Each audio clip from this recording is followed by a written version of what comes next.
ସେଦିନ ଅତିରିକ୍ତ ଭିଡ଼ ଯୋଗୁଁ ବକ୍ତୃତା ଶେଷ କରିପାରିଲି ନାହିଁ। ସୁତରାଂ ଆଜି ଏହି ଅବସରରେ ମୁଁ ମାନ୍ଦ୍ରାଜବାସୀମାନଙ୍କ ନିକଟରୁ ସର୍ବଦା ଯେଉଁ ସଦୟ ବ୍ୟବହାର ପାଇଛି ସେଥିପାଇଁ ସେମାନଙ୍କୁ ଧନ୍ୟବାଦ ଦେଉଛି। ଅଭିନନ୍ଦନ ପତ୍ର ସମୂହରେ ମୋ ପ୍ରତି ଯେଉଁ ସମସ୍ତ ସୁନ୍ଦର ସୁନ୍ଦର ବିଶେଷଣ ପ୍ରଯୁକ୍ତ ହୋଇଅଛି ସେଥିପାଇଁ ପ୍ରଭୁଙ୍କ ନିକଟରେ ସେହି ସ୍ନେହପୂର୍ଣ୍ଣ ଓ ସଦୟ ଶବ୍ଦାବଳୀ ପାଇଁ ମୋତେ ଯୋଗ୍ୟ କରିବା ପାଇଁ ପ୍ରାର୍ଥନା କରିବା ଛଡ଼ା ଏବଂ ମୋର ସାରା ଜୀବନ ଆମ ଧର୍ମ ଏବଂ ମାତୃଭୂମିର ସେବା କରିବା ଛଡ଼ା କୃତଜ୍ଞତା ଜଣାଇବା ପାଇଁ ଅନ୍ୟ ଉପାୟ ପାଉନାହିଁ। ପ୍ରଭୁ ଯେପରି ମୋତେ ଏହି କାର୍ଯ୍ୟରେ ଯୋଗ୍ୟ କରନ୍ତୁ। ଭଦ୍ର ମହୋଦୟଗଣ, ମୋର ମନେ ହୁଏ ସମସ୍ତ ଦୋଷ ସତ୍ତ୍ୱେ ମୋର କିଛି ସାହସ ଅଛି। ଭାରତରୁ ପାଶ୍ଚାତ୍ୟ ଦେଶକୁ ମୋର କିଛି ବାର୍ତ୍ତା ବହନ କରିବାର ଥିଲା। ମୁଁ ନିର୍ଭୀକ ଚିତ୍ତରେ ମାର୍କିନ ଓ ଇଂରେଜ ଜାତି ନିକଟରେ ସେହି ବାର୍ତ୍ତା ବହନ କରିଛି।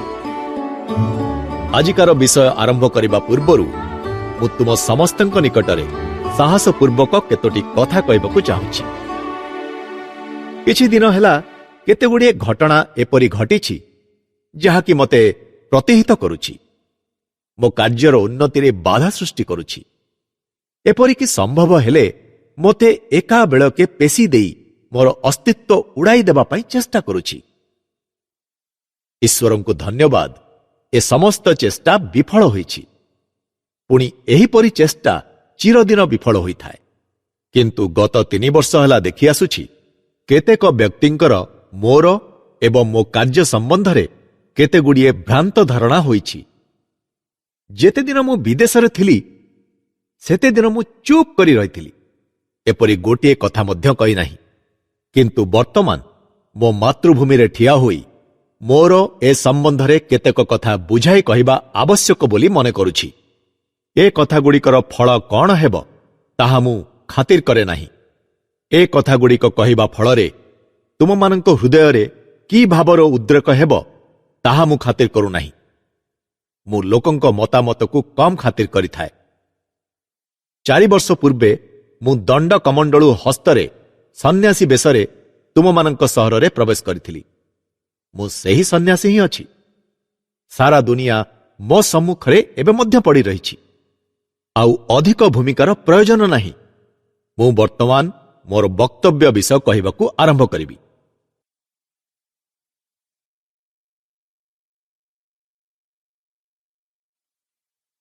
ପ୍ରଥମତଃ ଥିଓଜଫିକାଲ ସୋସାଇଟି ସମ୍ବନ୍ଧରେ ମୋର କେତୋଟି କଥା କହିବାକୁ ଅଛି। ଏହା କହିବା ବାହୁଲ୍ୟ ଯେ ଉକ୍ତ ସୋସାଇଟି ଦ୍ୱାରା ଭାରତରେ କିଛି କାର୍ଯ୍ୟ ହୋଇଛି। ସେଥିପାଇଁ ପ୍ରତ୍ୟେକ ହିନ୍ଦୁ ଏହା ନିକଟରେ, ବିଶେଷତ୍ୱ ମିସେସ୍ ବେସାଣ୍ଟଙ୍କ ନିକଟରେ କୃତଜ୍ଞତା ପାଶରେ ଆବଦ୍ଧ। ମିସେସ୍ ବେସାଣ୍ଟଙ୍କ ସମ୍ବନ୍ଧରେ ଯଦିଓ ମୋତେ ଅଳ୍ପ ଜଣାଅଛି, ତଥାପି ମୁଁ ଯାହା କିଛି ଜାଣେ ସେଥିରୁ ମୁଁ ନିଶ୍ଚିତ ଭାବରେ ବୁଝିଛି ଯେ ସିଏ ଆମ ମାତୃଭୂମିର ଜଣେ ଅକପଟ ଶୁଭାକାଂକ୍ଷିଣୀ ଏବଂ ସାଧ୍ୟାନୁସାରେ ପ୍ରାଣପଣେ ଆମ ଦେଶର ଉନ୍ନତି ବିଧାନ ପାଇଁ ସିଏ ଚେଷ୍ଟା କରୁଛନ୍ତି। ଏଥିପାଇଁ ପ୍ରତ୍ୟେକ ଯଥାର୍ଥ ଭାରତ ସନ୍ତାନ ତାଙ୍କ ପ୍ରତି ଅନନ୍ତ କୃତଜ୍ଞତା ପାଶରେ ଆବଦ୍ଧ ଏବଂ ତାଙ୍କ ଉପରେ ଏବଂ ତତ୍ସମ୍ପର୍କୀୟ ସମସ୍ତଙ୍କ ଉପରେ ଈଶ୍ୱରଙ୍କର ଶୁଭାଶୀର୍ବାଦ ବର୍ଷିତ ହେଉ। କିନ୍ତୁ ଇଏ ଗୋଟିଏ କଥା ଏବଂ ଥିଓଜଫିଷ୍ଟମାନଙ୍କ ସୋସାଇଟିରେ ଯୋଗଦେବା ଆଉ ଗୋଟିଏ କଥା। ଭକ୍ତି, ଶ୍ରଦ୍ଧା, ପ୍ରୀତିଭାବ ଗୋଟିଏ କଥା ଏବଂ କୌଣସି ବ୍ୟକ୍ତି ଯାହା କିଛି କହିବେ ସମସ୍ତ ତର୍କ ଯୁକ୍ତି ନ କରି, ବିଚାର ନ କରି, ବିନା ବିଶ୍ଳେଷଣରେ ଗିଳି ପକାଇବା ଆଉ ଗୋଟିଏ କଥା। ଗୋଟିଏ କଥା ଚାରିଆଡ଼େ ପ୍ରଚାରିତ ହେଉଛି ଯେ ମୁଁ ଆମେରିକା ଓ ଇଂଲଣ୍ଡରେ ଯେଉଁ ସାମାନ୍ୟ କାର୍ଯ୍ୟ କରିଛି ଥିଓଜଫିଷ୍ଟଗଣ ସେଥିରେ ମୋର ସହାୟତା କରିଥିଲେ। ମୁଁ ତୁମମାନଙ୍କୁ ସ୍ପଷ୍ଟ ଭାଷାରେ କହୁଛି, ଏକଥା ଏକାନ୍ତ ମିଥ୍ୟା। ଆମେ ଏହି ଜଗତରେ ଉଦାରଭାବ ଏବଂ ମତଭେଦ ସତ୍ତ୍ୱେ ସହାନୁଭୂତି ସମ୍ବନ୍ଧରେ ଅନେକ ଲମ୍ବା ଲମ୍ବା କଥା ଶୁଣିବାକୁ ପାଉ। ବେଶ କଥା, କିନ୍ତୁ ଆମେ କାର୍ଯ୍ୟତ୍ୱ ଦେଖିବାକୁ ପାଉ ଯେତେବେଳେ ପର୍ଯ୍ୟନ୍ତ କୌଣସି ବ୍ୟକ୍ତି ଅପର ବ୍ୟକ୍ତିର ସବୁ କଥାରେ ବିଶ୍ୱାସ କରେ ସେତେଦିନ ପର୍ଯ୍ୟନ୍ତ ସେହି ବ୍ୟକ୍ତି ତାହା ପ୍ରତି ସହାନୁଭୂତି ରଖିଥାଏ। ଯେତେବେଳେ ସେ ତାହା ସହିତ କୌଣସି ବିଷୟରେ ଭିନ୍ନ ମତାବଲମ୍ବୀ ହେବାକୁ ସାହସୀ ହୁଏ ସେତେବେଳେ ସେହି ସହାନୁଭୂତି ଚାଲିଯାଏ, ପ୍ରୀତିଭାବ ମିଳାଇଯାଏ। ଆହୁରି କେତେକ ବ୍ୟକ୍ତି ଅଛନ୍ତି, ସେମାନଙ୍କ ନିଜର ଗୋଟିଏ ଗୋଟିଏ ସ୍ୱାର୍ଥ ଥାଏ। ଯଦି କୌଣସି ଦେଶରେ ଏପରି କିଛି ଘଟଣା ଘଟେ ଯାହାଦ୍ୱାରା ସେମାନଙ୍କ ସ୍ୱାର୍ଥରେ ଆଞ୍ଚ ଆସେ, ତେବେ ସେମାନଙ୍କ ଭିତରେ ଯେତେ ଦୂର ସମ୍ଭବ ଈର୍ଷା ଓ ଘୃଣାର ଆବିର୍ଭାବ ହୁଏ। ସେମାନେ ସେତେବେଳେ କ'ଣ କରିବେ କିଛି ଭାବିପାରନ୍ତି ନାହିଁ। ହିନ୍ଦୁମାନେ ନିଜ ଘର ନିଜେ ସଫା କରିବା ପାଇଁ ଚେଷ୍ଟା କରୁଛନ୍ତି। ସେଥିରେ ଖ୍ରୀଷ୍ଟିଆନ ମିଶନାରୀର କ୍ଷତି କ'ଣ? ହିନ୍ଦୁମାନେ ପ୍ରାଣପଣେ ନିଜ ସଂସ୍କାର ସାଧନ ପାଇଁ ଚେଷ୍ଟା କରୁଛନ୍ତି। ସେଥିରେ ବ୍ରାହ୍ମ ସମାଜ ଓ ଅନ୍ୟାନ୍ୟ ସଂସ୍କାର ସଭା ସମୂହର କି ଅନିଷ୍ଟ ହେବ? ହିନ୍ଦୁମାନଙ୍କର ସଂସ୍କାର ଚେଷ୍ଟାର ପ୍ରତିଦ୍ୱନ୍ଦ୍ୱୀ ଏମାନେ କାହିଁକି ହେବେ? ଏମାନେ କାହିଁକି ଏହି ସମସ୍ତ ଆନ୍ଦୋଳନର ପ୍ରବଳତମ ଶତ୍ରୁ ହୋଇ ଠିଆ ହେବେ? କାହିଁକି? ମୁଁ ଏହି ପ୍ରଶ୍ନ କରୁଛି। ମୋର ମନେ ହୁଏ ସେମାନଙ୍କ ଘୃଣା ଓ ଈର୍ଷାର ପରିମାଣ ଏତେ ଅଧିକ ଯେ ଏ ବିଷୟରେ ସେମାନଙ୍କ ନିକଟରେ କୌଣସି ପ୍ରକାର ପ୍ରଶ୍ନ କରିବା ସମ୍ପୂର୍ଣ୍ଣ ନିରର୍ଥକ। ଯାହା ହେଉ, ତାହାପରେ ଧର୍ମ ମହାସଭାରେ ମୋର ନାମଯଶ ହେଲା। ତାହାପରେ ଭୟାନକ କାର୍ଯ୍ୟର ସୂତ୍ରପାତ ହେଲା। ମୁଁ ଯେଉଁ ସହରକୁ ଗଲି, ସେଠାରେ ଏହି ଥିଓଜଫିଷ୍ଟମାନେ ମୋତେ ଦବାଇ ଦେବା ପାଇଁ ଚେଷ୍ଟା କରିବାକୁ ଲାଗିଲେ। ମେମ୍ବରମାନଙ୍କୁ ମୋର ବକ୍ତୃତା ଶୁଣିବା ପାଇଁ ଆସିବାକୁ ନିଷେଧ କରାହେଉଥିଲା। ମୋର ବକ୍ତୃତା ଶୁଣିବା ପାଇଁ ଆସିଲେ ହିଁ ସେମାନେ ସୋସାଇଟିର ସହାନୁଭୂତି ହରାଇବେ, କାରଣ ସେହି ସୋସାଇଟିର ଏସୋଟେରିକ୍ ବିଭାଗର ମତ ଏହି ଯେ କେହି ଏଥିରେ ଯୋଗଦେବେ ତାଙ୍କୁ କେବଳ ମାତ୍ର କୁଥୁମି ଓ ମୋରିଆ ନିକଟରୁ ଶିକ୍ଷା ନେବାକୁ ହେବ। ଅବଶ୍ୟ ଏମାନେ ଅପ୍ରତ୍ୟକ୍ଷ ଏବଂ ଏମାନଙ୍କ ପ୍ରତ୍ୟକ୍ଷ ପ୍ରତିନିଧି ମିଷ୍ଟର ଜର୍ଜ ଓ ମିସେସ୍ ବେସାଣ୍ଟ। ସୁତରାଂ ଏସୋଟେରିକ୍ ବିଭାଗରେ ଯୋଗଦେବା ଅର୍ଥ ଏହି ଯେ ନିଜର ସ୍ୱାଧୀନ ଚିନ୍ତାକୁ ଏକାବେଳକେ ବିସର୍ଜନ ଦେଇ ସମ୍ପୂର୍ଣ୍ଣ ଭାବରେ ଏମାନଙ୍କ ହସ୍ତରେ ଆତ୍ମସମର୍ପଣ କରିବା। ଅବଶ୍ୟ ମୁଁ କେବେ ହେଲେ ଏପରି କରିପାରିନଥାନ୍ତି ଏବଂ ଯେଉଁ ବ୍ୟକ୍ତି ଏପରି କରେ ତାକୁ ହିନ୍ଦୁ କହିପାରିବି ନାହିଁ। ତାହାପରେ ଥିଓଜଫିଷ୍ଟମାନଙ୍କ ନିଜ ନିଜ ଭିତରେ ଗଣ୍ଡଗୋଳ ଆରମ୍ଭ ହେଲା। ପରଲୋକଗତ ମିଷ୍ଟର ଜର୍ଜଙ୍କଠାରେ ମୋର ଖୁବ୍ ଶ୍ରଦ୍ଧା ଅଛି। ସେ ଜଣେ ଗୁଣବାନ, ସରଳ, ଅକପଟ ପ୍ରତିବାଦୀ ଥିଲେ ଏବଂ ସେ ଥିଓଜଫିଷ୍ଟମାନଙ୍କ ଉତ୍କୃଷ୍ଟତମ ପ୍ରତିନିଧି ଥିଲେ।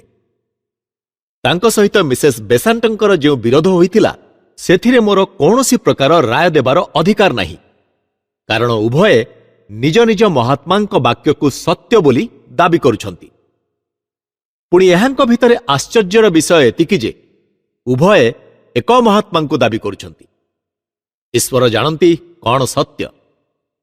ସେ ଏକମାତ୍ର ବିଚାରକ ଏବଂ ଯେଉଁଠାରେ ଉଭୟଙ୍କ ପକ୍ଷର ପ୍ରମାଣର ଓଜନ ସମାନ, ସେଠାରେ କାହାର ଏପଟକୁ ବା ସେପଟକୁ ଝଙ୍କି ରାୟ ଦେବାର ଅଧିକାର ନାହିଁ। ଏହିପରି ସେମାନେ 2 ବର୍ଷ ଧରି ସମଗ୍ର ଆମେରିକାରେ ମୋ ପାଇଁ ପଥ ପ୍ରସ୍ତୁତ କରିଥିଲେ।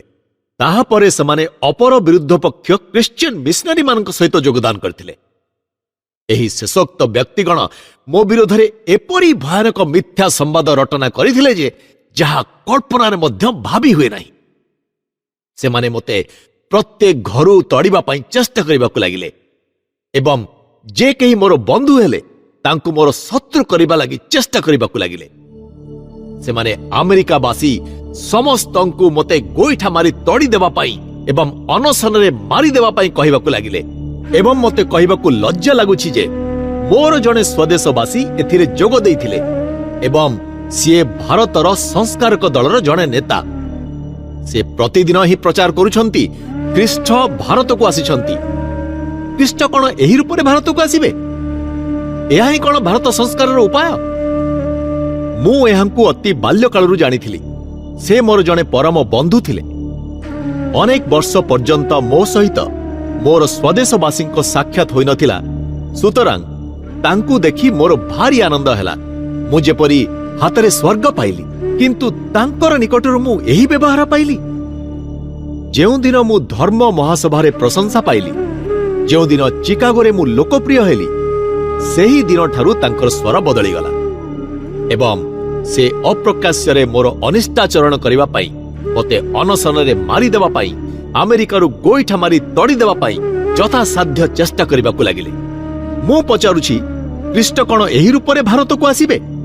ପଚାରୁଛି, 20 ବର୍ଷ କାଳ ଖ୍ରୀଷ୍ଟଙ୍କ ପାଦ ତଳେ ବସି ସେ କ'ଣ ଏହି ଶିକ୍ଷା ପାଇଛନ୍ତି? ଆମର ବଡ଼ ବଡ଼ ସଂସ୍କାରକ ଗଣ ଯେ କହିଥାନ୍ତି ଖ୍ରୀଷ୍ଟ ଧର୍ମ ଏବଂ ଖ୍ରୀଷ୍ଟ ଶକ୍ତି ଭାରତବାସୀମାନଙ୍କର ଉନ୍ନତି ବିଧାନ କରିବ, ତାହା କ'ଣ ଏହିପରି ହେବ? ଅବଶ୍ୟ ଯଦି ଉକ୍ତ ଭଦ୍ରଲୋକଙ୍କୁ ତାହାର ଦୃଷ୍ଟାନ୍ତ ସ୍ୱରୂପ ଧରାଯାଏ, ତେବେ ଏଥିରେ ବିଶେଷ ଆଶା ଅଛି ବୋଲି ବୋଧହୁଏ ନାହିଁ। ବର୍ତ୍ତମାନ ମୁଁ ମାନ୍ଦ୍ରାଜର ସଂସ୍କାର ସଭା ସମୂହର କଥା କହିବି। ସେମାନେ ମୋ ପ୍ରତି ଅତି ସଦୟ ବ୍ୟବହାର କରିଛନ୍ତି। ସେମାନେ ମୋ ପ୍ରତି ଅନେକ ମଧୁର ବାକ୍ୟ ପ୍ରୟୋଗ କରିଛନ୍ତି ଏବଂ ବଙ୍ଗଳା ଦେଶର ଓ ମାନ୍ଦ୍ରାଜର ସଂସ୍କାରକ ଗଣଙ୍କ ମଧ୍ୟରେ ଯେଉଁ ପ୍ରଭେଦଟି ଅଛି ସେ ବିଷୟରେ ମୋର ଦୃଷ୍ଟି ଆକର୍ଷଣ କରିଛନ୍ତି ଏବଂ ମୁଁ ଏ ବିଷୟରେ ସେମାନଙ୍କ ସହିତ ଏକମତ। ତୁମମାନଙ୍କ ମଧ୍ୟରୁ ଅନେକଙ୍କର ନିଶ୍ଚୟ ସ୍ମରଣ ଥିବ ଯେ ତୁମମାନଙ୍କୁ ମୁଁ ଅନେକ ଥର କହିଛି, ମାନ୍ଦ୍ରାଜର ବର୍ତ୍ତମାନ ବଡ଼ ସୁନ୍ଦର ଅବସ୍ଥା। ବଙ୍ଗଳାରେ ଯେପରି କ୍ରିୟା ପ୍ରତିକ୍ରିୟା ଚାଲିଛି, ଏଠାରେ ସେପରି ହୋଇନାହିଁ। ଏଠାରେ ସର୍ବଦା ଧୀର ଅଥଚ ସୁନିଶ୍ଚିତ ଭାବରେ ସବୁ ବିଷୟରେ ଉନ୍ନତି ହୋଇଛି। ଏଠାରେ ସମାଜର କ୍ରମଶଃ ବିକାଶ ହୋଇଛି। କୌଣସି ପ୍ରକାର ପ୍ରତିକ୍ରିୟା ହୁଏ ନାହିଁ। ଅନେକ ସ୍ଥଳରେ ଏବଂ କେତେକ ପରିମାଣରେ ବଙ୍ଗଦେଶରେ ପୁନରୁତ୍ଥାନ ହୋଇଛି ବୋଲି କୁହାଯାଇପାରେ, କିନ୍ତୁ ମାନ୍ଦ୍ରାଜରେ ଧୀରେ ଧୀରେ ସ୍ୱାଭାବିକ ଭାବରେ ଉନ୍ନତି ହେଉଛି। ସୁତରାଂ ଏଠାକାର ସଂସ୍କାରକ ଗଣ ଯେ ଉଭୟ ଜାତିର ପ୍ରଭେଦ ଦେଖନ୍ତି, ସେ ବିଷୟରେ ମୁଁ ସେମାନଙ୍କ ସହିତ ସମ୍ପୂର୍ଣ୍ଣ ଏକମତ। କିନ୍ତୁ ମୋ ସହିତ ସେମାନଙ୍କର ଗୋଟିଏ ବିଷୟରେ ପ୍ରଭେଦ ଅଛି, ତାହା ସେମାନେ ବୁଝନ୍ତି ନାହିଁ। ମୋର ଆଶଙ୍କା ହୁଏ କେତେଗୁଡ଼ିଏ ସଂସ୍କାର ସମିତି ମୋତେ ଭୟ ଦେଖାଇ ସେମାନଙ୍କ ସହିତ ଯୋଗ ଦେବା ପାଇଁ ଚେଷ୍ଟା କରୁଛନ୍ତି। ସେମାନଙ୍କ ପକ୍ଷରେ ଏପରି ଚେଷ୍ଟା ବଡ଼ ଆଶ୍ଚର୍ଯ୍ୟର ବିଷୟ ବୋଲି କହିବାକୁ ହେବ। ଯେଉଁ ବ୍ୟକ୍ତି 14 ବର୍ଷ ଧରି ଅନାହାର ମୃତ୍ୟୁ ସହିତ ଯୁଦ୍ଧ କରି ଆସିଛି, ଯେଉଁ ବ୍ୟକ୍ତି ଏତେ ଦିନ ଧରି କାଲି କ'ଣ ଖାଇବ, କେଉଁଠାରେ ଶୋଇବ ତାହାର କିଛି ଠିକ୍ ଠିକଣା ନଥିଲା, ତାକୁ ଏତେ ସହଜରେ ଭୟ ଦେଖାଇ ହେବ ନାହିଁ। ଯେଉଁ ବ୍ୟକ୍ତି ଏକ ପ୍ରକାର ବିନା ଆଚ୍ଛାଦନରେ ତାପମାନ ଯନ୍ତ୍ରର 0 ଡିଗ୍ରୀରୁ 30 ଡିଗ୍ରୀ କମ୍ ଉତ୍ତାପର ଶୀତରେ ବାସ କରିବା ପାଇଁ ସାହସୀ ହୋଇଥିଲା, ଯାହାର ସେଠାରେ କାଲି କ'ଣ ଖାଇବାକୁ ପଡ଼ିବ ତାହାର ଠିକଣା ନଥିଲା, ତାକୁ ଭାରତରେ ଏତେ ସହଜରେ ଭୟଭୀତ କରାଯାଇ ନପାରେ। ମୁଁ ସେମାନଙ୍କୁ ପ୍ରଥମେ କହିବାକୁ ଚାହେଁ ଯେ ସେମାନେ ଜାଣି ରଖନ୍ତୁ, ମୋର ନିଜର କିଛି ଦୃଢ଼ତା ଅଛି, ମୋର ନିଜର କିଛି ଅଭିଜ୍ଞତା ମଧ୍ୟ ଅଛି ଏବଂ ଜଗତ ନିକଟରେ ମୋର କିଛି ବାର୍ତ୍ତା ପ୍ରକାଶ କରିବାକୁ ଅଛି। ମୁଁ ନିର୍ଭୟରେ ଭବିଷ୍ୟତ ପାଇଁ କିଛି ମାତ୍ର ଚିନ୍ତା ନ କରି ସେହି ବାର୍ତ୍ତା ବହନ କରିବି। ସଂସ୍କାରକମାନଙ୍କୁ ମୁଁ କହିବାକୁ ଚାହେଁ, ମୁଁ ସେମାନଙ୍କ ଅପେକ୍ଷା ଜଣେ ବଡ଼ ସଂସ୍କାରକ। ସେମାନେ ଗୋଟିଏ ଅଧେ ସଂସ୍କାର କରିବାକୁ ଚାହାନ୍ତି, କିନ୍ତୁ ମୁଁ ଚାହେଁ ଆମୂଳ ସଂସ୍କାର। ଆମର ପ୍ରଭେଦ କେବଳ ସଂସ୍କାର ପ୍ରଣାଳୀରେ। ସେମାନଙ୍କ ପ୍ରଣାଳୀ ଭାଙ୍ଗି ଛେଚି ଚୂନା କରିଦେବା, ଆଉ ମୋର ସଂଗଠନ। ମୁଁ ଆଦେଶତନ୍ତ୍ର ସଂସ୍କାରରେ ବିଶ୍ୱାସ କରେ ନାହିଁ। ମୁଁ ସ୍ୱାଭାବିକ ଉନ୍ନତିରେ ବିଶ୍ୱାସ କରେ। ମୁଁ ନିଜକୁ ଈଶ୍ୱରଙ୍କ ସ୍ଥାନରେ ବସାଇ ସମାଜକୁ ତୁମକୁ ଏ ବାଟରେ ଚାଲିବାକୁ ହେବ, ସେ ବାଟରେ ନୁହେଁ, ଏହା କହି ଆଦେଶ ଦେବା ପାଇଁ ସାହସ କରେ ନାହିଁ। ମୁଁ କେବଳ ସେହି ଗୁଣ୍ଡୁଚି ମୂଷା ପରି ହେବାକୁ ଚାହେଁ, ଯେ ରାମଚନ୍ଦ୍ରଙ୍କର ସେତୁବନ୍ଧ ନିର୍ମାଣ ସମୟରେ ଯଥାସାଧ୍ୟ ଏକ ଅଞ୍ଜଳି ବାଲୁକା ବହନ କରି ନିଜକୁ କୃତାର୍ଥ ମନେ କରିଥିଲା। ଏହା ହିଁ ମୋର ଉଦ୍ଦେଶ୍ୟ। ଏହି ଅଦ୍ଭୁତ ଜାତୀୟ ଯନ୍ତ୍ର ଶତ ଶତ ଶତାବ୍ଦୀ ଧରି କାର୍ଯ୍ୟ କରି ଆସୁଅଛି। ଏହି ଅଦ୍ଭୁତ ଜାତୀୟ ଜୀବନ ନଦୀ ଆମ ସମ୍ମୁଖରେ ପ୍ରବାହିତ ହେଉଛି। କିଏ ଜାଣେ, କିଏ ସାହସ କରି କହିପାରେ ଏହା ଭଲ କି ମନ୍ଦ, ବା କିପରି ଏହାର ଗତି ନିୟମିତ ହେବା ଉଚିତ? ସହସ୍ର ସହସ୍ର ଘଟଣା ଚକ୍ର ତାହାକୁ ଗୋଟିଏ ବିଶେଷ ରୂପରେ ବେଗ ବିଶିଷ୍ଟ କରିଛି। ସେଥିପାଇଁ ସମୟ ସମୟରେ ତାହା ମୃଦୁ ଓ ସମୟ ସମୟରେ ଦ୍ରୁତ ଗତି ବିଶିଷ୍ଟ ହେଉଛି। କିଏ ତାହାର ଗତି ନିୟମିତ କରିବାକୁ ସାହସୀ ହୋଇପାରେ? ଗୀତାର ଉପଦେଶ ଅନୁସାରେ ଆମମାନଙ୍କୁ କେବଳ କାର୍ଯ୍ୟ କରିଯିବାକୁ ହେବ। ଫଳାଫଳ ପ୍ରତି କିଛି ଦୃଷ୍ଟି ନ ରଖି ଶାନ୍ତ ଚିତ୍ତରେ ଅବସ୍ଥାନ କରିବାକୁ ହେବ। ତାହାର ପୁଷ୍ଟି ପାଇଁ ଯାହା ଆବଶ୍ୟକ ତାହା ଏହାକୁ ଦିଆଯିବ, କିନ୍ତୁ ତାହା ନିଜ ପ୍ରକୃତି ଅନୁଯାୟୀ ନିଜର ଦେହ ଗଠନ କରିନେବ। ଏହିପରି ତୁମର ଦେହ ଗଠନ କର ବୋଲି ତାକୁ ଉପଦେଶ ଦେବା ପାଇଁ କାହାରି ସାଧ୍ୟ ନାହିଁ। ତାହାପରେ ଆଉ ଗୋଟିଏ ଗୁରୁତର ବିଷୟ ବିବେଚନା କରିବାକୁ ହେବ। ଏଠାରେ ଭାରତରେ ଆମେ ଚିରକାଳ ରାଜଶାସନାଧୀନ ହୋଇ କଟାଇଛୁ। ରାଜାମାନେ ହିଁ ଆମ ପାଇଁ ଚିରଦିନ ବିଧାନ ପ୍ରସ୍ତୁତ କରିଛନ୍ତି। ବର୍ତ୍ତମାନ ସେହି ରାଜାମାନେ ନାହାନ୍ତି। ଏକ୍ଷଣି ଆଉ ଏ ବିଷୟରେ ପଥ ଦେଖାଇବାକୁ କେହି ନାହିଁ। ଗଭର୍ଣ୍ଣମେଣ୍ଟ ସାହସ କରନ୍ତି ନାହିଁ। ଗଭର୍ଣ୍ଣମେଣ୍ଟକୁ ସାଧାରଣଙ୍କ ମତାମତର ଗତି ଦେଖି ନିଜର କାର୍ଯ୍ୟପ୍ରଣାଳୀ ସ୍ଥିର କରିବାକୁ ହୁଏ। କିନ୍ତୁ ନିଜ ସମସ୍ୟା ପୂରଣରେ ସମର୍ଥ ସାଧାରଣଙ୍କର କଲ୍ୟାଣକର ପ୍ରବଳ ସାଧାରଣ ମତ ଗଠିତ ହେବାକୁ ସମୟ ଲାଗେ, ଖୁବ୍ ଦୀର୍ଘ ସମୟ ଲାଗେ। ଏହି ମତ ଗଠିତ ହେବା ପର୍ଯ୍ୟନ୍ତ ଆମମାନଙ୍କୁ ଅପେକ୍ଷା କରିବାକୁ ହେବ। ସୁତରାଂ ସମୁଦାୟ ସମାଜ ସଂସ୍କାର ସମସ୍ୟାଟି ଏହିପରି ଭାବରେ ଠିଆ ହୁଏ। ସଂସ୍କାର ଯେଉଁମାନେ ଚାହାନ୍ତି ସେମାନେ କାହାନ୍ତି? ଆଗେ ସେମାନଙ୍କୁ ପ୍ରସ୍ତୁତ କର। ସଂସ୍କାର ପ୍ରାର୍ଥୀ ଲୋକ କାହାନ୍ତି? ଅଳ୍ପ ସଂଖ୍ୟକ କେତେକ ଲୋକଙ୍କୁ କୌଣସି ବିଷୟ ଖରାପ ବୋଲି ବୋଧ ହୋଇଛି। ଅଧିକାଂଶ ବ୍ୟକ୍ତି କିନ୍ତୁ ତାହା ବର୍ତ୍ତମାନ ସୁଦ୍ଧା ବୁଝନ୍ତି ନାହିଁ। ବର୍ତ୍ତମାନ ଏହି ଅଳ୍ପ ସଂଖ୍ୟକ ବ୍ୟକ୍ତି ଯେପରି ବଳପୂର୍ବକ ନିଜର ମନ ମୁତାବକ ସଂସ୍କାର ଅନ୍ୟ ସମସ୍ତଙ୍କ ଉପରେ ଚଳାଇବା ପାଇଁ ଚେଷ୍ଟା କରୁଛନ୍ତି, ଏହିପରି ପ୍ରବଳ ଅତ୍ୟାଚାର ଜଗତରେ ଆଉ ନାହିଁ। ଅଳ୍ପ କେତେଜଣ ଲୋକଙ୍କୁ କେତେଗୁଡ଼ିଏ ବିଷୟ ଦୋଷାଦୃଷ୍ଟ ବୋଲି ବୋଧ ହେଲେ ମଧ୍ୟ ତାହା ସମଗ୍ର ଜାତିର ହୃଦୟକୁ ସ୍ପର୍ଶ କରେ ନାହିଁ। ସମଗ୍ର ଜାତି ହଲଚଲ ହୁଏ ନାହିଁ କାହିଁକି? ପ୍ରଥମେ ସମଗ୍ର ଜାତିକୁ ଶିକ୍ଷା ଦିଅ। ବ୍ୟବସ୍ଥା ପ୍ରଣୟନର ସମର୍ଥ ଗୋଟିଏ ଦଳ ଗଠନ କର। ବିଧାନ ଆପେ ଆପେ ଆସିବ। ପ୍ରଥମେ ଯେଉଁ ଶକ୍ତି ବଳରେ ଯାହାର ଅନୁମୋଦନରେ ବିଧାନ ଗଠିତ ହେବ ତାହାକୁ ସୃଷ୍ଟି କର। ବର୍ତ୍ତମାନ ରାଜାମାନେ ନାହାନ୍ତି। ଯେଉଁ ନୂତନ ଶକ୍ତିରେ, ଯେଉଁ ନୂତନ ସମ୍ପ୍ରଦାୟର ସମ୍ମତିରେ ନୂତନ ବ୍ୟବସ୍ଥା ପ୍ରଣୀତ ହେବ, ସେହି ଲୋକଶକ୍ତି ନାହିଁ। ପ୍ରଥମେ ସେହି ଲୋକଶକ୍ତି ଗଠନ କର। ସୁତରାଂ ସମାଜ ସଂସ୍କାର ପାଇଁ ପ୍ରଥମ କର୍ତ୍ତବ୍ୟ ଲୋକଶିକ୍ଷା। ଏହି ଶିକ୍ଷା ସମ୍ପୂର୍ଣ୍ଣ ନ ହେବା ପର୍ଯ୍ୟନ୍ତ ଅପେକ୍ଷା କରିବାକୁ ହିଁ ହେବ। ଗତ ଶତାବ୍ଦୀରେ ଯେଉଁ ସବୁ ସଂସ୍କାର ପାଇଁ ଆନ୍ଦୋଳନ ହୋଇଛି ତାହା ମଧ୍ୟରୁ ଅଧିକାଂଶ ଆଡମ୍ବରପୂର୍ଣ୍ଣ।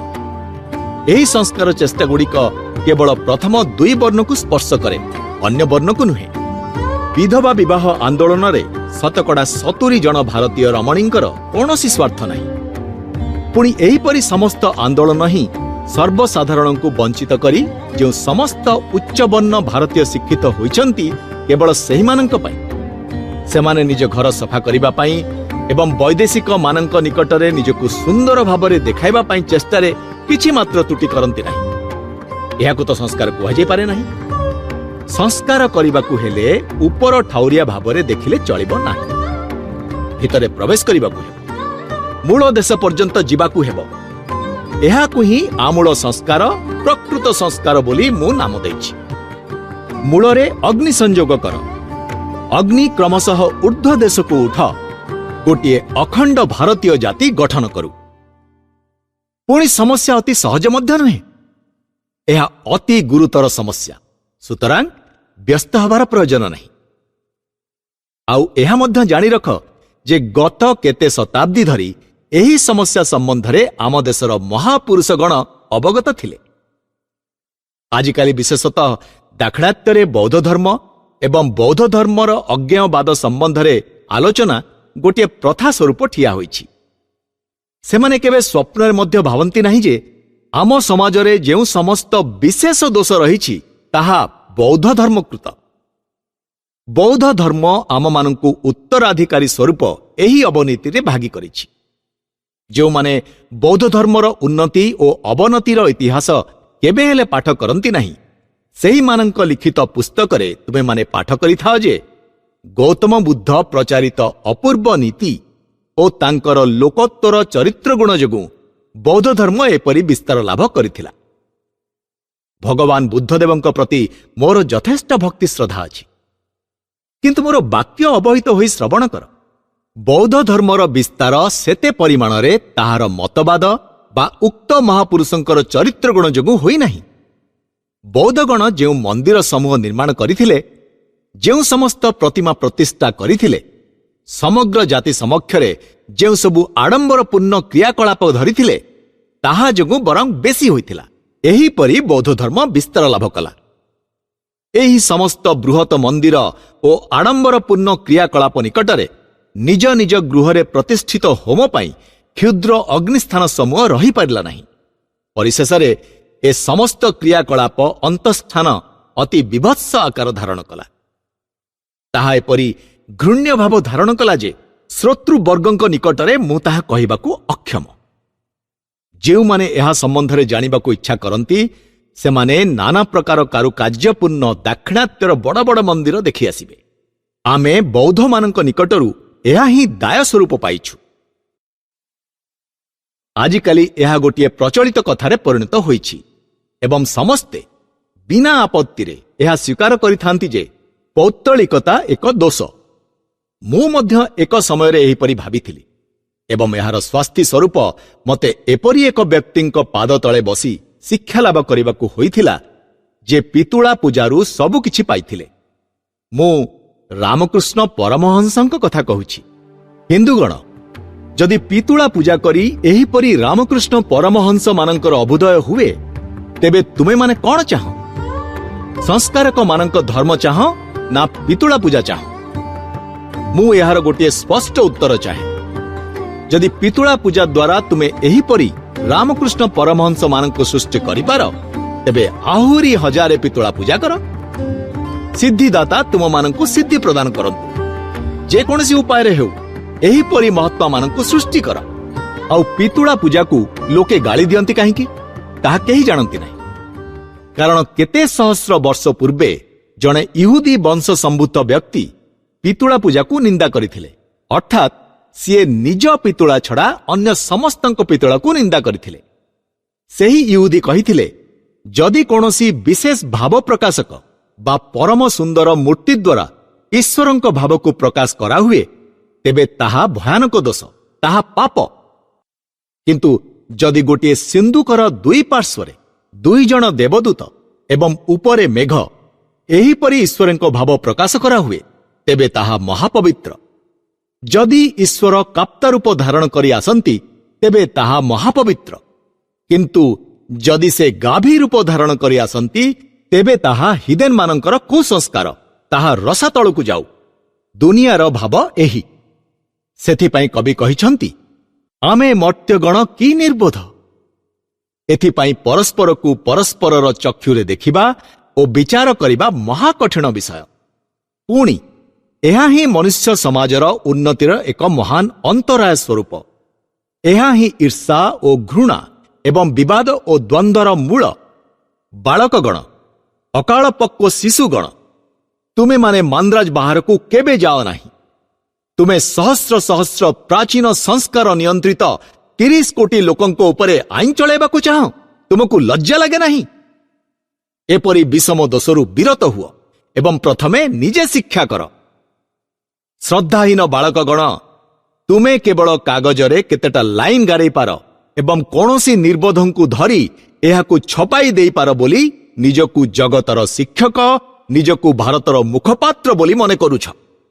ଏଇଆ ନା ଆଉ କ'ଣ? ଏହି କାରଣରୁ ମୁଁ ମାନ୍ଦ୍ରାଜର ସଂସ୍କାରମାନଙ୍କୁ ଏତିକି କହିବାକୁ ଚାହେଁ ଯେ ମୋର ସେମାନଙ୍କ ପ୍ରତି ଖୁବ୍ ଶ୍ରଦ୍ଧା ଓ ପ୍ରୀତିଭାବ ରହିଛି। ସେମାନଙ୍କର ବିଶାଳ ହୃଦୟ, ସ୍ୱଦେଶ ପ୍ରୀତି ଏବଂ ଦରିଦ୍ର ଓ ଅତ୍ୟାଚାରିତଙ୍କ ପ୍ରତି ସେମାନଙ୍କ ପ୍ରୀତିଭାବ ପାଇଁ ମୁଁ ସେମାନଙ୍କୁ ସୁଖ ପାଏ। କିନ୍ତୁ ଭାଇ ଯେପରି ଭାଇକୁ ଭଲ ପାଏ ଅଥଚ ତାହାର ଦୋଷ ଦେଖାଇ ଦିଏ, ସେହିପରି ମୁଁ ସେମାନଙ୍କୁ କହୁଛି ସେମାନଙ୍କର କାର୍ଯ୍ୟପ୍ରଣାଳୀ ଠିକ୍ ନୁହେଁ।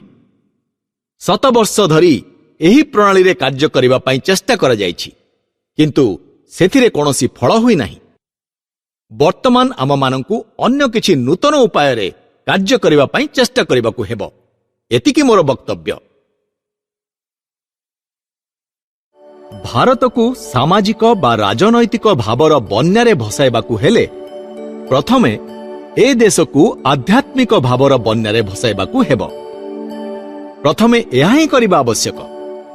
ପ୍ରଥମତଃ ଆମମାନଙ୍କୁ ଏହି କାର୍ଯ୍ୟରେ ମନୋଯୋଗୀ ହେବାକୁ ପଡ଼ିବ ଯେ ଆମ ଉପନିଷଦରେ, ଆମ ପୁରାଣରେ, ଆମର ଅନ୍ୟାନ୍ୟ ଶାସ୍ତ୍ରରେ ଯେଉଁ ସମସ୍ତ ଅପୂର୍ବ ସତ୍ୟ ନିହିତ ଅଛି ତାହା ସେ ସମସ୍ତ ଗ୍ରନ୍ଥରୁ ବାହାର କରି, ମଠମାନଙ୍କରୁ, ଅରଣ୍ୟ ମଧ୍ୟରୁ, ସମ୍ପ୍ରଦାୟ ବିଶେଷର ଅଧିକାରରୁ ବାହାର କରି ସମଗ୍ର ଭାରତ ଭୂମିରେ ବୁଣି ଦେବାକୁ ପଡ଼ିବ।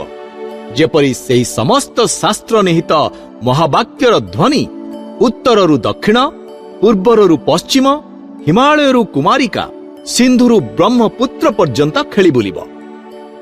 ସମସ୍ତଙ୍କୁ ଏହି ସମସ୍ତ ଶାସ୍ତ୍ର ନିହିତ ଉପଦେଶ ଶୁଣାଇବାକୁ ହେବ। କାରଣ ଶାସ୍ତ୍ରରେ କଥିତ ହୋଇଛି, ପ୍ରଥମେ ଶ୍ରବଣ, ପରେ ମନନ, ତତ୍ପରେ ନିଦିଧ୍ୟାସନ କରିବା କର୍ତ୍ତବ୍ୟ। ପ୍ରଥମେ ଲୋକେ ଶାସ୍ତ୍ର ବାକ୍ୟ ସମୂହ ଶୁଣନ୍ତୁ। ପୁଣି ଯେକୌଣସି ବ୍ୟକ୍ତି ଲୋକକୁ ତାହାର ନିଜ ଶାସ୍ତ୍ରର ମହାନ ସତ୍ୟ ସମୂହ ଶୁଣାଇବାକୁ ସାହାଯ୍ୟ କରେ, ସେ ଆଜି ଏପରି ଏକ କର୍ମ କରୁଛି, ଅନ୍ୟ କୌଣସି କର୍ମ ଯାହାର ସଦୃଶ ହୋଇପାରେ ନାହିଁ। ମନୁ କହିଛନ୍ତି, ଏହି କଳିଯୁଗରେ ଗୋଟିଏ କର୍ମ ମନୁଷ୍ୟର କରଣୀୟ। ଆଜିକାଲି ଆଉ ଯଜ୍ଞ ଓ କଠୋର ତପସ୍ୟାରେ କୌଣସି ଫଳ ହୁଏ ନାହିଁ। ବର୍ତ୍ତମାନ ଦାନ ହିଁ ଏକମାତ୍ର କର୍ମ।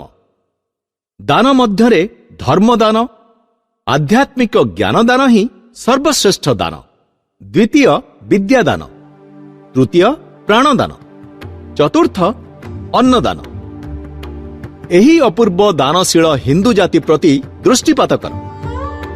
ଏହି ଦରିଦ୍ର, ଅତି ଦରିଦ୍ର ଦେଶର ଲୋକେ କି ପରିମାଣରେ ଦାନ କରନ୍ତି ତାହା ଲକ୍ଷ୍ୟ କର। ଏଠାରେ ଲୋକେ ଏପରି ଆତିଥେୟ ଯେ ଯେକୌଣସି ବ୍ୟକ୍ତି ବିନା ସମ୍ବଳରେ ଭାରତର ଉତ୍ତର ପ୍ରାନ୍ତରୁ ଦକ୍ଷିଣ ପ୍ରାନ୍ତ ପର୍ଯ୍ୟନ୍ତ ଭ୍ରମଣ କରି ଆସିପାରିବ। ଲୋକେ ପରମାତ୍ମୀୟଙ୍କୁ ଯେପରି ଯତ୍ନର ସହିତ ନାନା ଉପଚାର ଦ୍ୱାରା ସେବା କରନ୍ତି, ସେହିପରି ସେ ଯେଉଁ ସ୍ଥାନକୁ ଯିବେ, ଲୋକେ ସେହି ସ୍ଥାନର ସର୍ବୋତ୍କୃଷ୍ଟ ବସ୍ତୁ ସମୂହ ଦ୍ୱାରା ତାଙ୍କର ସେବା କରିବେ। ଏଠାରେ କେଉଁଠାରେ ହେଲେ ମଧ୍ୟ ଯେତେ ସମୟ ପର୍ଯ୍ୟନ୍ତ ଖଣ୍ଡେ ରୁଟି ଥିବ, ସେତେ ସମୟ ପର୍ଯ୍ୟନ୍ତ କୌଣସି ଭିକ୍ଷୁକଙ୍କୁ ନ ଖାଇ ମରିବାକୁ ପଡ଼ିବ ନାହିଁ। ଆମର ବର୍ତ୍ତମାନ ଆବଶ୍ୟକ ଶକ୍ତି ସଞ୍ଚାର। ଆମେ ଦୁର୍ବଳ ହୋଇପଡ଼ିଛୁ। ସେଥିପାଇଁ ଆମ ମଧ୍ୟରେ ଏହି ସମସ୍ତ ଗୁପ୍ତ ବିଦ୍ୟା, ରହସ୍ୟ ବିଦ୍ୟା, ଗୁଣିଗାରେଡ଼ି ବିଦ୍ୟା ସବୁ ପ୍ରବେଶ କରିଛି। ସେହି ସମସ୍ତ ମଧ୍ୟରେ ଅନେକ ମହାନ ସତ୍ୟ ଥାଇପାରେ, କିନ୍ତୁ ସେଗୁଡ଼ିକ ଆମମାନଙ୍କୁ ପ୍ରାୟ ନଷ୍ଟ କରିଦେଇଛି। ତୁମମାନଙ୍କର ସ୍ନାୟୁକୁ ସତେଜ କର। ଆମର ଆବଶ୍ୟକ ଲୌହରେ ଗଢ଼ା ମାଂସପେଶୀ ଓ ଇସ୍ପାତରେ ଗଢ଼ା ସ୍ନାୟୁ। ଆମେ ଅନେକ ଦିନ ଧରି କାନ୍ଦିଛୁ। ବର୍ତ୍ତମାନ ଆଉ କାନ୍ଦିବାର ପ୍ରୟୋଜନ ନାହିଁ। ବର୍ତ୍ତମାନ ନିଜ ଗୋଡ଼ରେ ନିଜେ ଠିଆ ହୋଇ ମନୁଷ୍ୟ ହୁଅ। ବର୍ତ୍ତମାନ ଆମେ ଏପରି ଧର୍ମ ଚାହୁଁ, ଯାହାକି ଆମମାନଙ୍କୁ ମନୁଷ୍ୟ କରିପାରିବ। ଆମର ଏପରି ମତବାଦ ସବୁ ଆବଶ୍ୟକ, ଯାହାଦ୍ୱାରା ଆମେ ମନୁଷ୍ୟ ହେବୁ, ଯାହାଦ୍ୱାରା ମନୁଷ୍ୟ ପ୍ରସ୍ତୁତ ହୁଏ। ଏପରି ସର୍ବାଙ୍ଗ ସମ୍ପନ୍ନ ଶିକ୍ଷାର ପ୍ରୟୋଜନ। ପୁଣି କୌଣସି ବିଷୟ ସତ୍ୟ କି ନ ଜାଣିବାକୁ ହେଲେ ତାହାର ଅବ୍ୟର୍ଥ ପରୀକ୍ଷା ଏହି, ତାହା ତୁମର ଶାରୀରିକ, ମାନସିକ ବା ଆଧ୍ୟାତ୍ମିକ ଦୁର୍ବଳତା ଆନୟନ କରୁଛି କି ନାହିଁ। ଯଦି କରେ, ତେବେ ତାହାକୁ ବିଷବତ୍ ପରିତ୍ୟାଗ କର। ସେଥିରେ ପ୍ରାଣ ନାହିଁ। ତାହା କେବେ ସତ୍ୟ ହୋଇପାରେ ନାହିଁ। ସତ୍ୟ ବଳପ୍ରଦ। ସତ୍ୟ ହିଁ ପବିତ୍ରତା ବିଧାୟକ। ସତ୍ୟ ହିଁ ଜ୍ଞାନ ସ୍ୱରୂପ। ସତ୍ୟ ନିଶ୍ଚୟ ବଳପ୍ରଦ। ସେଥିରେ ହୃଦୟର ଅନ୍ଧକାର ଦୂର ହୋଇଯାଏ। ତାହା ହୃଦୟରେ ତେଜ ଆନୟନ କରେ। ଏହି ସମସ୍ତ ରହସ୍ୟମୟ ଗୁହ୍ୟ ମତ ସମୂହରେ କିଛି ସତ୍ୟ ଥିଲେ ମଧ୍ୟ ସାଧାରଣତଃ ତାହା ମନୁଷ୍ୟକୁ ଦୁର୍ବଳ କରିଦିଏ। ମୋତେ ବିଶ୍ୱାସ କର, ମୁଁ ସମଗ୍ର ଜୀବନର ଅଭିଜ୍ଞତାରୁ ଏହା ବୁଝିଛି। ମୁଁ ଭାରତର ପ୍ରାୟ ସବୁ ସ୍ଥାନରେ ଭ୍ରମଣ କରିଛି। ଏଠାକାର ପ୍ରାୟ ସମସ୍ତ ଗୁହା ଅନ୍ୱେଷଣ କରି ଦେଖିଛି। ହିମାଳୟରେ ମଧ୍ୟ ବାସ କରିଛି। ଏପରି ଅନେକ ଲୋକଙ୍କୁ ଜାଣେ, ଯେଉଁମାନେ ସାରା ଜୀବନ ସେଠାରେ ବାସ କରୁଛନ୍ତି। ମୁଁ ଏହି ସମସ୍ତ ଗୁହ୍ୟ ମତ ସମୂହ ସମ୍ବନ୍ଧରେ ଏହି ଏକମାତ୍ର ସିଦ୍ଧାନ୍ତରେ ଉପନୀତ ହୋଇଛି ଯେ ସେଗୁଡ଼ିକ ମନୁଷ୍ୟକୁ ଦୁର୍ବଳ କରେ ମାତ୍ର। ପୁଣି ମୁଁ ମୋର ସ୍ୱଜାତିଙ୍କୁ ଭଲ ପାଏ। ତୁମେମାନେ ତ ବର୍ତ୍ତମାନ ଯଥେଷ୍ଟ ଦୁର୍ବଳ ହୋଇପଡ଼ିଛ। ତୁମମାନଙ୍କୁ ଆଉ ଦୁର୍ବଳତର, ହୀନତର ରୂପରେ ଦେଖିପାରିବି ନାହିଁ। ଅତଏବ ତୁମମାନଙ୍କ କଲ୍ୟାଣ ପାଇଁ ଏବଂ ସତ୍ୟ ପାଇଁ ମୋର ସ୍ୱଜାତିଙ୍କର ଯେପରି ଆଉ ଅବନତି ନ ହୁଏ, ସେଥିପାଇଁ ଉଚ୍ଚ ସ୍ୱରରେ ଚିତ୍କାର କରି କହିବା ପାଇଁ ବାଧ୍ୟ ହେଉଛି, ଆଉ ନୁହେଁ, ଅବନତି ପଥରେ ଆଉ ଅଗ୍ରସର ହୁଅ ନାହିଁ।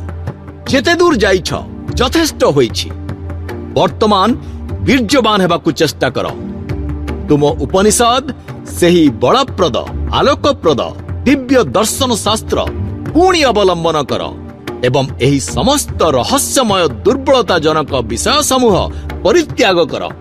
ଉପନିଷଦ ରୂପକ ଏହି ମହତ୍ତମ ଦର୍ଶନ ଅବଲମ୍ବନ କର। ଜଗତର ମହତ୍ତମ ସତ୍ୟ ସମୂହ ଅତି ସହଜବୋଧ୍ୟ।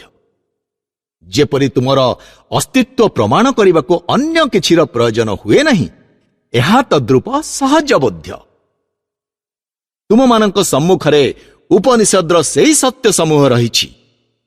ସେହି ସତ୍ୟ ସମୂହ ଅବଲମ୍ବନ କର, ସେଗୁଡ଼ିକ ଉପଲବ୍ଧି କରି କାର୍ଯ୍ୟରେ ପରିଣତ କର, ତେବେ ନିଶ୍ଚୟ ଭାରତର ଉଦ୍ଧାର ହେବ।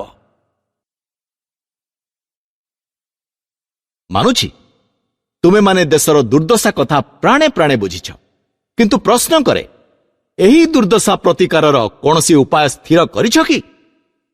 କେବଳ ବୃଥା ବାକ୍ୟରେ ଶକ୍ତି କ୍ଷୟ ନ କରି କୌଣସି କାର୍ଯ୍ୟକର ପଥ ବାହାର କରିଛ କି? ଲୋକଙ୍କୁ ଗାଳି ନ ଦେଇ ସେମାନଙ୍କର କୌଣସି ଯଥାର୍ଥ ସାହାଯ୍ୟ କରିପାରିବ କି? ସ୍ୱଦେଶବାସୀଙ୍କର ଏହି ଜୀବନ ମୃତ ଅବସ୍ଥା ଅପନୋଦନ ପାଇଁ ସେମାନଙ୍କୁ ଏହି ଘୋର ଦୁଃଖରେ କିଛି ସାନ୍ତ୍ୱନା ବାକ୍ୟ ଶୁଣାଇ ପାରିବ କି? କିନ୍ତୁ ଏଥିରେ ମଧ୍ୟ ହେଲା ନାହିଁ। ତୁମେମାନେ କ'ଣ ପର୍ବତ ପ୍ରାୟ ବାଧା ବିଘ୍ନକୁ ତୁଚ୍ଛ କରି କାର୍ଯ୍ୟ କରିବାକୁ ପ୍ରସ୍ତୁତ ରହିଛ? ଯଦି ସମଗ୍ର ଜଗତ ତରବାରୀ ହସ୍ତରେ ତୁମମାନଙ୍କ ବିପକ୍ଷରେ ଦଣ୍ଡାୟମାନ ହୁଅନ୍ତି, ତଥାପି ତୁମେ ଯାହା ସତ୍ୟ ବୋଲି ବୁଝିଛ ତାହା ହିଁ କରିଯାଇ ପାରିବ କି? ଯଦି ତୁମମାନଙ୍କର ସ୍ତ୍ରୀ ପୁତ୍ର ତୁମମାନଙ୍କର ବିରୋଧରେ ଦଣ୍ଡାୟମାନ ହୁଅନ୍ତି, ଯଦି ତୁମମାନଙ୍କ ଧନମାନ ସବୁ ଯାଏ, ତଥାପି କ'ଣ ତୁମେମାନେ ଏହାକୁ ଧରି ରହିପାରିବ? ରାଜା ଭର୍ତ୍ତୃହରି ଯେପରି କହିଥିଲେ, ନୀତି ନିପୁଣ ବ୍ୟକ୍ତିଗଣ ନିନ୍ଦା କରନ୍ତୁ ବା ସ୍ତବ କରନ୍ତୁ, ଲକ୍ଷ୍ମୀ ଦେବୀ ଗୃହକୁ ଆସନ୍ତୁ ବା ଯଥା ଇଚ୍ଛା ଚାଲିଯାଆନ୍ତୁ, ମୃତ୍ୟୁ ଆଜି ହେଉ ବା ଯୁଗାନ୍ତରରେ ହେଉ, ଯେ ଧୀର ସେ ସତ୍ୟରୁ ଏକ ବିନ୍ଦୁ ମାତ୍ର ବିଚଳିତ ହୁଅନ୍ତି ନାହିଁ। ସେହିପରି ନିଜର ପଥରୁ ବିଚଳିତ ନ ହୋଇ ତୁମେମାନେ କ'ଣ ତୁମମାନଙ୍କ ଲକ୍ଷ୍ୟାଭିମୁଖରେ ଅଗ୍ରସର ହୋଇପାରିବ? ତୁମମାନଙ୍କର କ'ଣ ଏହିପରି ଦୃଢ଼ତା ଅଛି? ଯଦି ଏହି ତିନୋଟି ଜିନିଷ ତୁମର ଥାଏ, ତେବେ ତୁମେ ପ୍ରତ୍ୟେକ ଅଲୌକିକ କାର୍ଯ୍ୟ ସାଧନ କରିପାର। ତୁମମାନଙ୍କର ସମ୍ବାଦପତ୍ରରେ ଲେଖିବାର ବା ବକ୍ତୃତା ଦେଇ ବୁଲିବାର ଆବଶ୍ୟକତା ରହିବ ନାହିଁ। ତୁମମାନଙ୍କ ମୁଖ ଏକ ଅପୂର୍ବ ସ୍ୱର୍ଗୀୟ ଜ୍ୟୋତି ଧାରଣ କରିବ। ଯଦି ତୁମେମାନେ ପର୍ବତ ଗୁହାରେ ଯାଇ ବାସ କର, ତଥାପି ତୁମମାନଙ୍କର ଚିନ୍ତା ରାଶି ସେହି ପର୍ବତ ପ୍ରାଚୀର ଭେଦ କରି ବାହାରକୁ ଆସିବ ଓ ଶତ ଶତ ବର୍ଷ ଧରି ତାହା ସମଗ୍ର ଜଗତରେ ତରଙ୍ଗାୟିତ ହୋଇ ଦିନେ ନା ଦିନେ ତାହା କୌଣସି ମସ୍ତିଷ୍କରେ ଆଶ୍ରୟ ଗ୍ରହଣ କରିବ ହିଁ କରିବ। ଅକପଟତା, ସାଧୁ ଉଦ୍ଦେଶ୍ୟ ଓ ଚିନ୍ତାର ଶକ୍ତି ଅସାମାନ୍ୟ। ଆଉ ଗୋଟିଏ କଥା,